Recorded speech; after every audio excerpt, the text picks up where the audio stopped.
En la provincia de Soria, muy cerca de las montañas, en muy buena posición, un matrimonio habitaba, en compañía de una hija que Florinda se llamaba, era la reina del pueblo por su dulzura y su gracia. Y llegó a enamorarse de un mozo guapo del pueblo, sin más bienes de fortuna y a su honradez y su extremo. Cuando en el 37 el movimiento estalló, se fue junto de su novia y de esta manera le habló: me voy a defender España, alistada en la legión, lo que te encargo, Florinda, encanto de mis entrañas, que no olvides un momento al pobre que está en campaña. Que si Dios me da salud y una buena posición, aunque tus padres no quieran, nos casaremos los dos.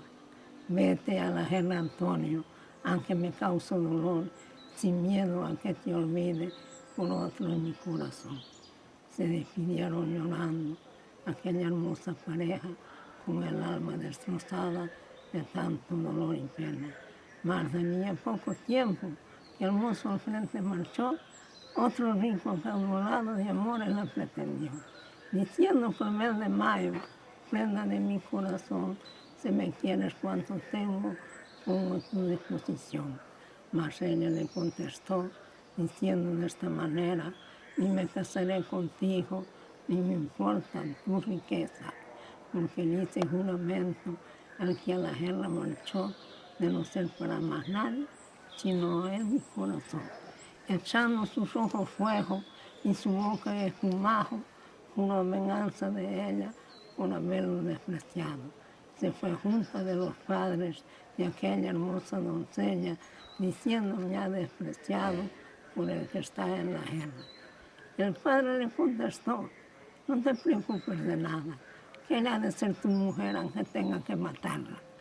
Aquel padre sin entrañas así le habló a su hija: has de casarte con él si no te saco la vida. Padre de mi corazón, de rodillas te lo pido, que no me obligues a casar con este hombre maldito, porque le hice juramento a la Virgen del Pilar que al no casar con Antonio soltera me ha de quedar. Es uno como soltera me ha de quedar. Y de mal corazón, mi chumalín, primero que te voy a sacar la vida si no hacen lo que me.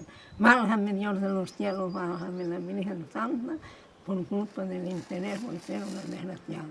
Así que vino la noche con su manto y sus estrellas, le dio la muerte a su padre y a esa valiente doncella, cogida por el espanto, terrorosa y asustada, con el cuchillo en la mano, el juez se presentaba, diciendo: señor juez, métame usted en la cárcel, que acabo de dar la muerte al padre que me ha criado, porque me obligaba a casarme con un hombre que tenía riquezas, muchas riquezas, cosas que yo no quería, porque yo quería a Antonio con mi corazón y alma, que en los campos de batalla está defendiendo a España. El señor juez la encerró en el casal de mujeres, ordenando al personal que nada le faltaría, estando en su cautiverio interpasada de dolor, por escribir a San Mante, papel y tinta pidió: de los que están delante, pongan todos atención, la triste carta que manda esta joven a su amor. Saberás, Antonio mío, desde esta triste prisión, te mando esta triste carta, dándote mi último adiós.